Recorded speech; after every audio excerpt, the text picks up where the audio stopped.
The bar was packed that night, a Friday, with the usual crowd of finance bros and young politicos, fresh out of law school, all trying to impress each other with loud voices and overpriced cocktails. Mason stood behind the counter, wiping down the marble surface with slow, practiced motions. The dim amber lights above caught in the gold flecks of the bar, casting a soft glow that made even the most chaotic conversations feel important. But to Mason, it was just another night. He'd memorized the rhythm of these people years ago. Same stories, same arrogance, same condescending smirks whenever they glanced at his name tag: Mason, bartender. They saw the apron, the short sleeves, the tattoos. They never looked deeper. He liked it that way, until that night. That was the night the governor walked in, but we're not there yet. To understand why that moment mattered, why the room fell completely silent when the man in the tailored charcoal suit walked across the bar and said, "Colonel Barnes, sir, you have to know where Mason came from and what he chose to leave behind." Mason Barnes wasn't always a bartender. Before the bourbon, the noise, and the endless parade of half-drunk strangers, there was a uniform pressed so sharply it could cut. There were years marked by silent strategy and sacrifice. He grew up in a small town in Kentucky, the kind where everyone knew your name and your father's job. His dad, a mechanic, worked long hours and smelled of oil and grit. His mother, a high school teacher, read novels aloud in the living room when the power went out. Mason was quiet but not shy, thoughtful, focused. He played chess instead of football and taught himself Morse code at age 11, just because he found it fascinating. People in town assumed he'd end up teaching science or maybe fixing engines like his dad. But Mason had different plans. On his 18th birthday, without telling anyone but his mother, he enlisted in the military. The army saw something in him quickly. Not brute strength, but precision, observation, discipline. Within 4 years, he was recruited into a special intelligence unit, the kind of division that doesn't show up in news reports or even most official records. Mason never bragged about what he did because he legally couldn't. He spent most of his 20s embedded overseas, fluent in 3 dialects, and trusted with operations that would never be publicly acknowledged. He intercepted conversations that prevented political assassinations. He located safe houses using nothing but signal bounce data and a 2-minute satellite window. His call signs changed. His name rarely did. By the time he turned 32, Mason had earned the quiet respect of generals who didn't bother remembering most names. But even among elites, he preferred to fade into the background. He trained newer operatives. He wrote protocols that are still used today in counterintelligence circles. But none of that made it to his social media profile, because there wasn't one. Then came the mission that changed everything. Officially, it was called Operation Hollow Vow. Unofficially, it was a disaster. A political prisoner extraction in hostile territory backed by shaky intel and an even shakier diplomatic cover. Mason had warned the brass that the timing was wrong. The weather, the terrain, even the chatter coming from informants, everything pointed to an ambush. They didn't listen. Mason went in anyway. Because that's what you do. He lost 3 team members that night. One of them had been under his command for 6 years. The extraction was successful technically, but Mason knew the price wasn't worth the medal they mailed him later. A month after the debrief, he handed in his resignation. No press, no farewell Doraemon, just a clean exit and a silent promise that he was done. He moved to DC quietly, got certified to tend bar, chose the profession because it kept him near people without needing to share too much. The noise of the bar helped drown out the noise in his head. And the patrons? They never asked questions that mattered, until the night the governor walked in.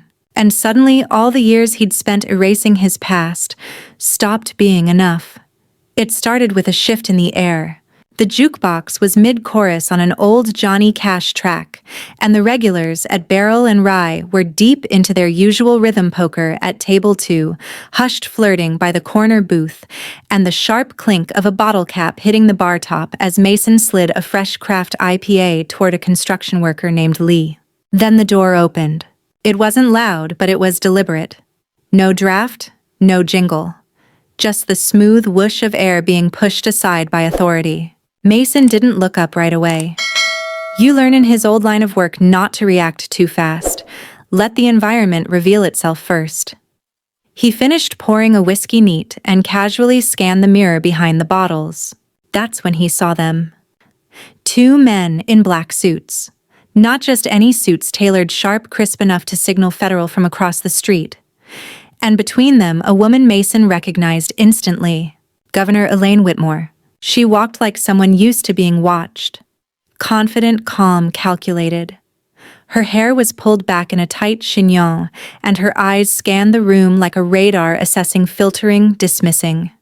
Mason had only ever seen her once before in a bunker briefing room in Berlin 10 years ago. Back then, she was a rising diplomatic attaché assigned to NATO command. Now she was the most powerful woman in the state, and she was walking straight toward his bar. The chatter in the room didn't die all at once. It fizzled. The poker table went silent. A drink froze mid-air in someone's hand. Even the jukebox seemed to hesitate before fading into silence between songs. Mason didn't move. Not when she stopped right in front of him. Not when her security detail stepped back like they were giving her space to detonate. "Mr. Barnes," she said, her voice low but clear. He met her gaze. Calm, measured. "Governor, you still go by that name?" she asked, and a flicker of a smile tugged at her lips. Not warm, but knowing. "I do, behind this bar." A pause. "I need to speak with you," she said. "Privately." The bar collectively held its breath. You could feel every eye shift toward them, every ear leaning closer, pretending to sip drinks or check phones. Mason gave the smallest nod and motioned to the back hallway that led to his office and the storage closet. She didn't hesitate. Inside the narrow hallway, with the sound of the bar muffled behind closed doors, Mason finally allowed the mask to slip just slightly. "What do you need, Governor?" She turned to face him, dropping the pretense for a moment. The calculated look in her eyes was replaced by something sharper, urgency maybe, or guilt. "There's something coming, a situation I can't discuss publicly, but it's bad, Mason. Worse than Berlin. Worse than Hollow Vow." Mason flinched at the name. Few people alive even remembered that op, let alone dared to say it out loud. "I'm not in the game anymore," he said quietly. "You might want to be," she replied. "Because this time they're playing it here.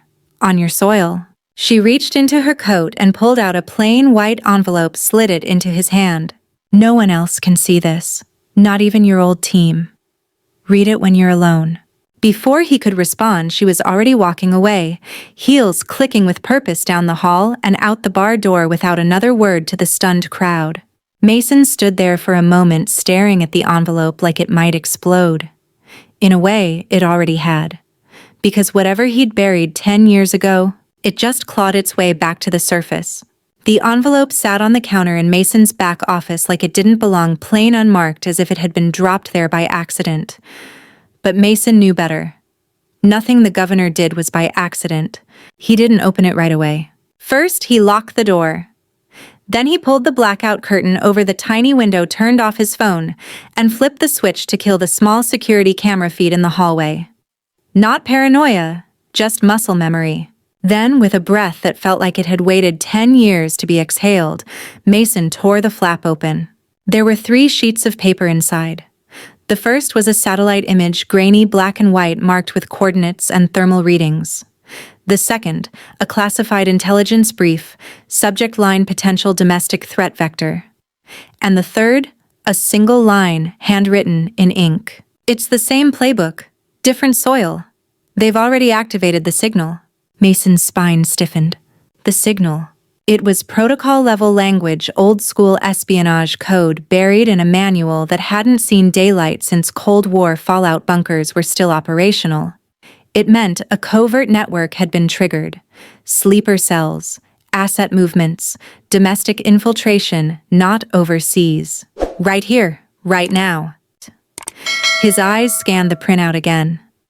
The coordinates were in rural West Virginia, not far from a decommissioned communications array he'd helped secure during a 2012 training exercise.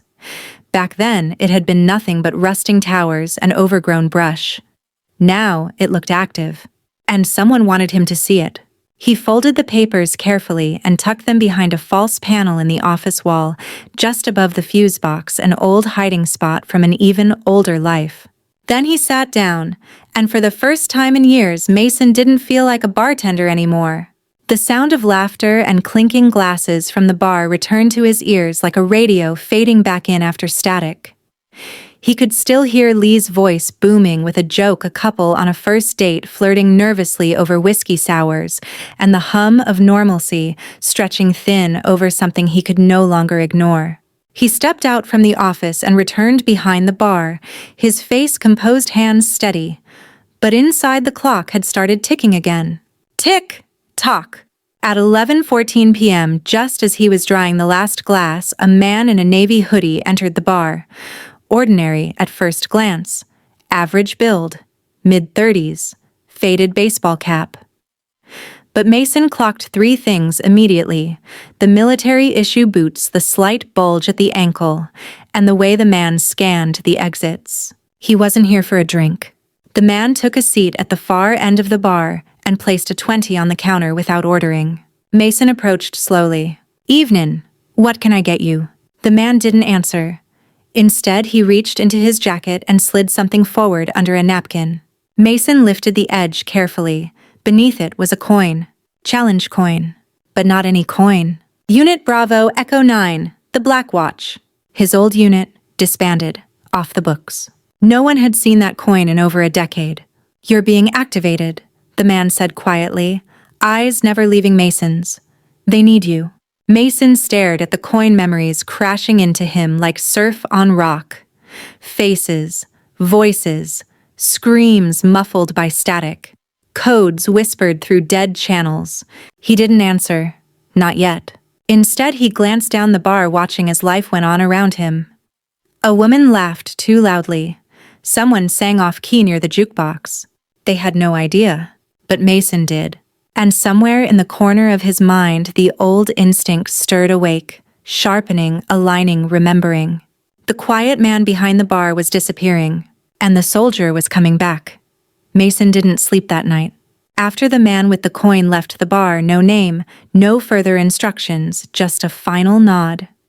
Mason cleaned the counter like nothing had happened, but something had. Something that wasn't going to go away just because he ignored it. The moment the door clicked shut behind the stranger, Mason flipped the bar's closed sign early and locked it. Then he went into his office, opened the false panel in the wall, and pulled out the envelope again. For hours, he cross-referenced the coordinates with what he remembered, old maps, debriefs, and topographic layouts etched into memory. By 4 a.m., he had a plan. He didn't need clearance. He didn't need backup. He needed eyes on the ground. The next afternoon, he was in his truck heading down the winding roads of rural West Virginia. He kept the radio off, windows down, one pistol tucked into the glove box, not military issue, just something reliable. The kind you carry when you're not sure what you'll walk into. The landscape was quieter than he remembered, fewer people, fewer signs of life. The decommissioned comms array wasn't visible from the road anymore, but Mason knew where to look. He parked a half-mile out, hiked through brush and twisted fence lines until he reached the ridge. What he saw made his stomach clench. The array wasn't abandoned. New fencing, fresh tire tracks, a perimeter camera blinking lazily in the sun. But most telling of all, a truck parked out back. Civilian plates, windows tinted. Mason didn't get closer. He wasn't here to engage, just confirm. But as he turned to leave, a sound caught his attention, a high-pitched chirp, almost electronic. Then, a voice behind him. "Been a while, Barnes." He froze. That voice didn't belong to any local. It didn't even belong to someone active duty. It belonged to someone who should have been dead. He turned slowly to see a man he hadn't seen since Operation Hollow Vow, Logan Stryker Kane, his former second-in-command. Once believed lost in the field. Mason had watched the building collapse, assumed there were no survivors. Yet here he was, alive, smiling, holding a rifle like it was an extension of his arm. "Logan," Mason said carefully, You're supposed to be 6 feet under, Logan replied. Until I realized there was more use for ghosts than metals. There was something off about him, his stance too casual, the smirk too wide. Mason kept his hands loose, non-threatening, but his pulse had spiked. You working for them now? Mason nodded toward the comm station. Logan didn't answer, just grinned and tapped his temple. You never could let things stay buried, huh? Always had to poke around. You should have stayed behind that bar. I thought you were one of us, Mason said quietly. I was, Logan said. Then I stopped playing for a country that pretended we didn't exist. And just like that, the pieces started falling into place. The activated network, the encrypted signal, the sudden need for Mason's return. Logan wasn't just alive. He was running something, and it wasn't sanctioned. I won't stop you from walking away, Logan said, stepping aside. But next time, I won't hesitate. Mason said nothing. He just walked slow, steady back through the woods until he reached his truck. But inside, every nerve was lit up like a flare. Whatever Logan was part of it wasn't small, and it wasn't finished. Mason didn't drive straight back to DC. He took the long way 3 different back routes, making sure no one tailed him. He stopped twice, once at a gas station where he bought a burner phone, and once under an overpass to dismantle the GPS module hidden under his bumper. Logan's presence changed everything. If he was alive and worse, operating something under the radar, then Mason was already a target. By the time Mason reached the outskirts of the city, the sun was rising over the Potomac. He didn't go home. He went to the only person he trusted more than himself. Dr. Lena Caldwell, a former NSA analyst turned cybersecurity consultant. Mason hadn't seen her in 5 years, not since she helped him ghost his records after leaving the military. When she opened the door to her row house, she looked at him like someone seeing a ghost, and not the friendly kind. Mason Barnes, she said, arms crossed. You showing up here at dawn either means you're in trouble or you're about to cause some. Both, Mason said. I need a favor. She didn't ask questions right away. Just stepped aside and let him in. They sat in her office surrounded by server racks and coffee mugs. Mason laid out the bare bones. Logan alive, the reactivated comms array, the coin, the governor, the silence. Lena listened without interrupting. When he was done, she leaned back and sighed. That's not just off the books. That's off the grid. Can you trace it? I can try. She tapped her keyboard, bringing up encryption logs from private servers she still had ghost access to. They weren't government anymore. Not exactly, but they weren't civilian either. Somewhere in between. Shadow data. 30 minutes in, she froze. There's movement, she said. Not just chatter. Infrastructure. Someone's been rerouting closed comms hubs across 3 states, using old military satellites. It's masked through layers of dummy traffic, but the pattern's too clean to be random. Logan Mason muttered. And not just him, Lena added. Whoever he's working with, they've got serious clearance or someone feeding it to them. Mason leaned forward. What's the end game? That's the part I can't see. But if they're using these nodes, it's not for surveillance. It's coordination. They're planning something big and quiet. They sat in silence for a beat. Then Lena turned to him. You're going after him, aren't you? Mason didn't answer. He didn't have to. That night, Mason returned to the bar, but only to grab his go-bag from the back storage room. Passport, untraceable cash, secure laptop, a secondary weapon, a small photograph of his team from Hollow Vow, creased and faded. He didn't bother leaving a note.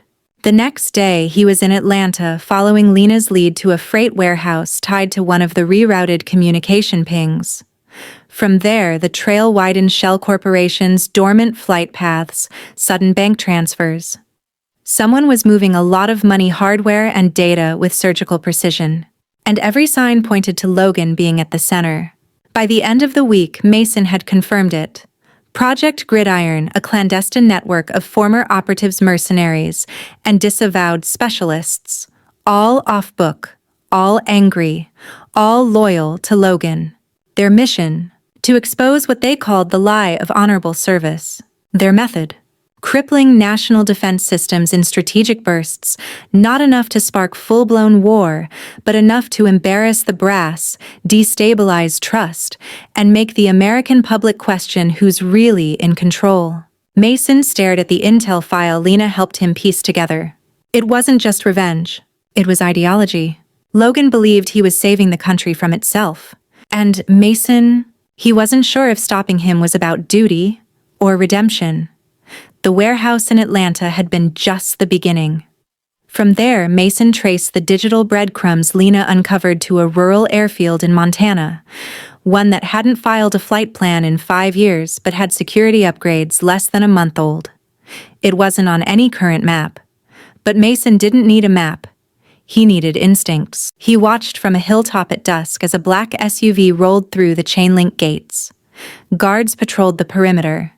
Not local law enforcement. These were former military. No doubt he recognized the gate, the way they swept the area, eyes constantly scanning. They were too polished to be rent-a-cops and too relaxed to be active duty. Rogue. Just like Logan had become, it took him 2 days to breach the perimeter. On the third night, he slipped past a dead zone in the security rotation and accessed a side building that looked abandoned, but hummed with buried power. Inside, the air was cool and smelled like server dust and ozone. What he found nearly stopped him cold. On a corkboard near the back wall between satellite maps and redacted mission printouts was a photo of him, younger, in uniform, standing beside Logan, and below it, written in black marker, "If he surfaces, engage." He wasn't tracking Logan anymore. Logan had been tracking him. Back in D.C., Lena was being watched. She called Mason from a burner, breathless. "They know I helped you. I saw someone outside the house last night. Not Fed. Not local. Get out," Mason said. "Now. I'll send coordinates. Go dark." Mason had always feared the day his past would start closing in on others, but fear was a luxury he couldn't afford anymore. He stared at the photo again. Logan's smile in it was faint, familiar, haunting. The betrayal felt heavier now, not just because Logan had flipped, but because at one time they'd believed in the same things. They'd bled for the same lies. Later that week, Mason finally found a soft point in the gridiron operation. A low-level logistics man, former Navy, burned by politics running cargo for the network. Mason intercepted him outside a shipping dock in Texas. No threats, no theatrics, just a name. Camp Prospect. Not a real base, a code, but it was enough. Lena cross-referenced archived databases.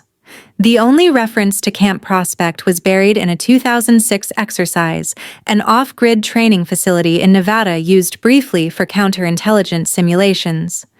Decommissioned, scrubbed, or so everyone thought. That's where Logan had built his headquarters. That's where it would end. The night before Mason went in, he sat alone in a motel off the highway, nursing a black coffee that had gone cold hours ago. He opened the photograph of his fallen team again, the one from Operation Hollow Vow. 3 faces stared back at him. People he had promised to protect. He hadn't kept that promise. And maybe this wasn't about duty anymore. Maybe it never was. Maybe it was about the burden of survival of being the one who walked away while others didn't. The next morning he suited up. Not in a bartender's apron. Not in civilian black. But in his old field gear, retooled, updated, and stripped of insignia. He moved like muscle memory was more trustworthy than thought. Camp Prospect wasn't a camp anymore. It was a fortress. Guard towers, drones, thermal sweeps. They weren't hiding from the government. They were daring it to come looking. But Mason didn't need an army. He needed one clean entry, and one face-to-face. With Logan. The desert wind cut hard against Mason's face as he crawled along the dry wash, his silhouette swallowed by the shadows of jagged rocks. Camp Prospect rose from the Nevada basin like a mirage of ghosts, repurposed bunkers, rust-streaked fences, and prefab buildings masked in neutrality. From above, it looked like any forgotten training facility. But Mason knew better. The silence wasn't neglect, it was engineered. He breached the perimeter just past 0300 hours. No alarms, just the sound of dust settling behind him. Inside the base was quiet, too quiet. Every motion was surgical. He bypassed 2 motion sensors, rewired a utility panel, and dropped into an underground passage lined with concrete and military-grade steel. No insignia, no sign of allegiance. Just a code. Prospect isn't a place, it's a decision. Mason had reached the heart of it. At the center of the compound, beyond a reinforced blast door, sat a room that felt more like a war museum than a war room. Tactical maps, classified reports, mission photographs, screens blinking with feeds from satellites, drones, and domestic surveillance. And there, standing like he belonged at the throne of an invisible empire, was Logan Wells. He hadn't aged as much as Mason expected. Still lean, still controlled. The same steel-cut eyes, but there was something colder in them now, something feral dressed up in precision. "You really walked into the lion's den," Logan said without turning. "Never thought you'd come back wearing your old skin." "I never took it off," Mason replied, stepping fully into the light. A pause. Then Logan turned. "What do you want?" "Mason, an apology, closure. There's no clean ending here. Only choices we made." Mason stared at the man he once trusted with his life. "You didn't just make choices. You made a machine. You turned our silence into a currency. Sold it to whoever paid the most." Logan's mouth curled. "That's where you're wrong. I made order. In a country that lets chaos wear a flag." The room thickened with tension. "You lied to them," Mason said, voice low. "You lied to me." Logan stepped closer. "You think they were honest with you? You think the metal they mailed your dead unit meant anything? You still believe in ghosts, Mason?" "I just stopped pretending they weren't real." A long silence stretched between them. Then Mason reached into his pocket and tossed something onto the steel table between them, a small, cracked badge, Logan's old clearance tag. "I'm not here to redeem you," Mason said. "I'm here to end this." Logan's smile didn't fade. "You won't pull the trigger?" "You never did." "I won't need to," Mason replied. In a hidden room beneath the compound, Lena watched live feeds from the body cam Mason wore. She'd spent the last 2 weeks setting up a digital sting. Every network Logan tapped into, she mapped. Every account he used, she cloned. And right now, everything he said was being streamed to 4 federal agencies and 2 foreign intelligence services. Across the globe, red lights blinked into action. This wasn't just Mason's closure. It was exposure. Back in the command room, Logan's calm started to fracture. "You think this will fix it?" he said, voice hardening. "Burning one man won't stop the machine." "No," Mason said, "but it'll finally show them who built it." From behind him, bootsteps echoed. Tactical gear. Lights cutting through the corridors. Voices calling positions. Lena had activated the final phase. The fortress was no longer a secret. Logan glanced at the screen surveillance feeds freezing one by one as the network was seized. And in that moment, for the first time, Logan Wells looked afraid. He lunged. Mason didn't hesitate. The fight was brutal, old instincts meeting sharper desperation. Fists collided, bones cracked, and blood hit the concrete like punctuation. But it wasn't just a fight of muscle. It was betrayal in motion. Mason pinned Logan against the table, breathing hard, face inches from his former brother in arms. "It wasn't the mission that broke us," he said. "It was forgetting why we took it in the first place." Logan, lips bloody, stared up at him with something between hatred and regret. "Do it," he whispered. But Mason didn't. He stood. Because this wasn't about revenge. It was about truth. As agents stormed the compound, Mason walked out, hands up, unarmed. Lena met him halfway down the corridor. "You okay?" she asked. He nodded, but his eyes were distant. "Yeah, just done." "Then let's go. They have what they need." They left Camp Prospect behind as a convoy of black SUVs and armored vans swallowed it whole. Somewhere deep inside, Logan was being read his rights. The empire he'd built was already crumbling. And Mason, he was finally free of its weight. The headlines hit by morning. They didn't mention Mason by name, not directly. They never did. But the words were everywhere. Underground military intelligence network exposed. Former operatives' evidence sparks high-level investigations. Whistleblower linked to dismantling of rogue defense faction. Cable news anchors leaned in jaws tight, speculating about the fallout. Analysts scrambled to interpret the files now circulating through redacted briefings and open-source leaks. For the first time in years, something buried deep in the defense system had cracked open wide enough for daylight to pour in. But Mason, he wasn't watching. He spent that morning in a coffee shop in Foggy Bottom, sitting alone at a corner table stirring sugar into black coffee he never sweetened. The barista didn't recognize him. No one did. That's how he liked it. Across from him, Lena had her laptop open, sifting through a steady stream of encrypted messages from contacts now willing to talk. Some were scared. Others were furious. A few offered quiet thanks. "They're spinning it fast," she said, not looking up. "Trying to separate Logan's actions from the broader agency." Mason nodded slowly. "They always do." "You're not going to speak publicly, are you?" He didn't answer immediately. Just stared out the window at the slow stir of DC commuters, unaware that less than 24 hours ago, an entire hidden framework of American intelligence had been flipped on its head. "No," he finally said. "I never did this to be heard. Just to stop lying by staying silent." Meanwhile, at the Pentagon, murmurs echoed through glass-walled offices.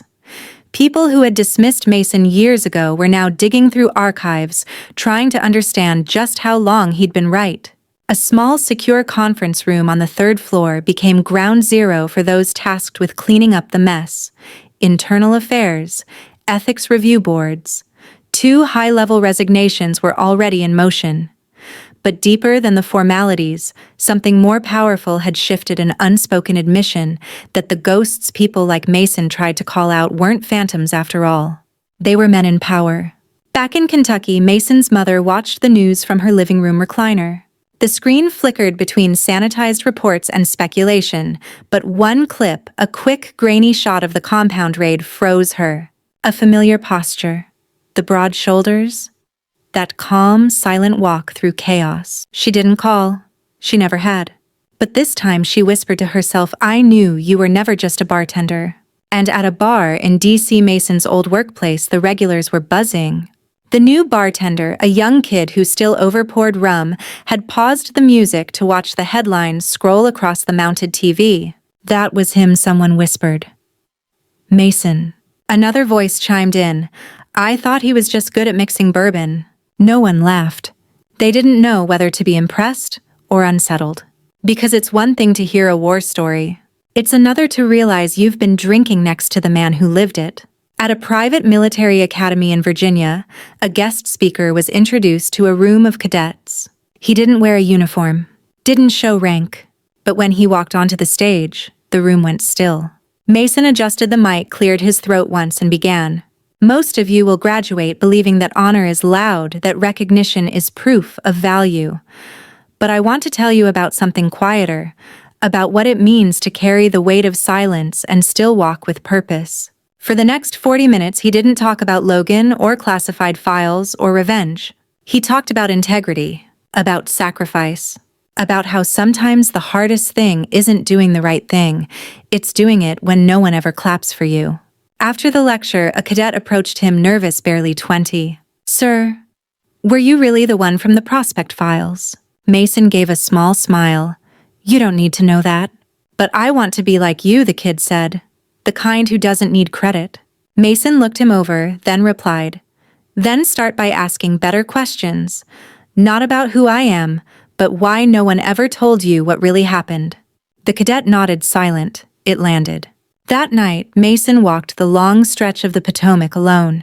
The city sparkled behind him, government buildings lit like monuments to control and chaos alike. He didn't feel like a hero. He didn't want to be one. But for the first time in years, the weight in his chest didn't feel like regret.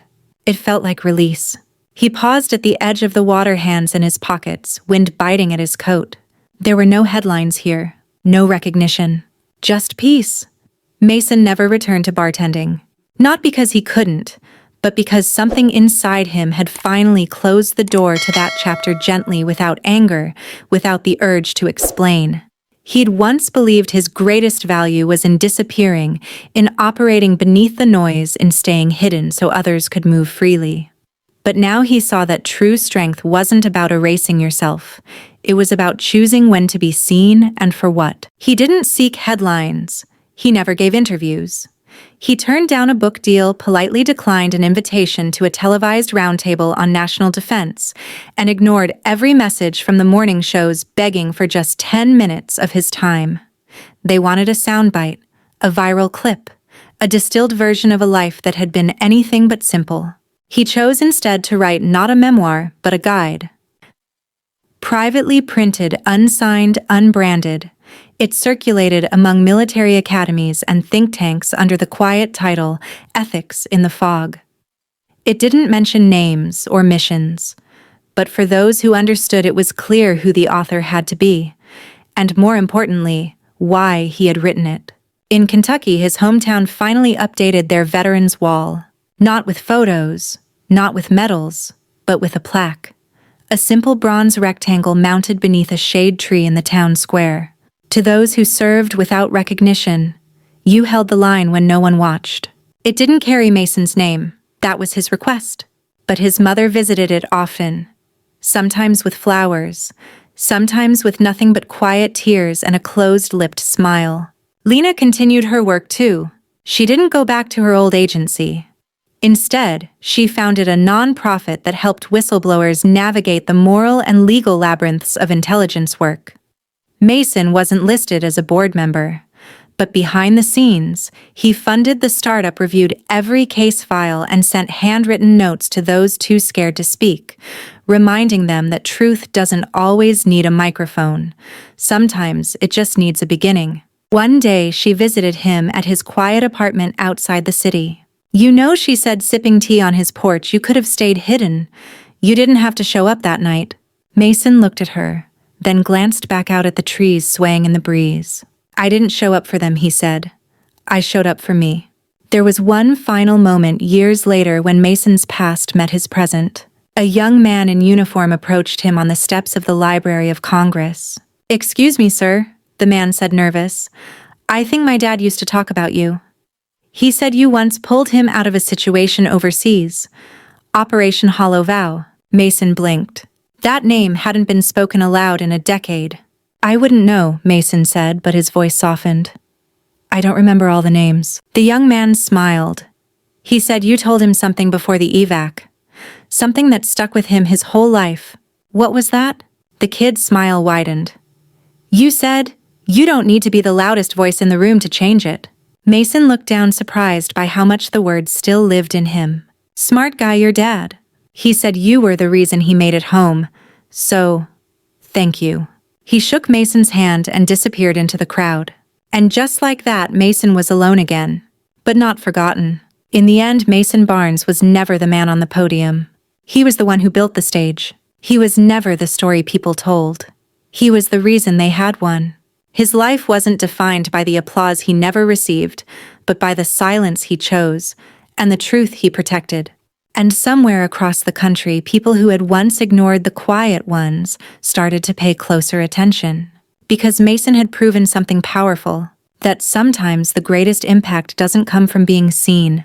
It comes from finally being understood.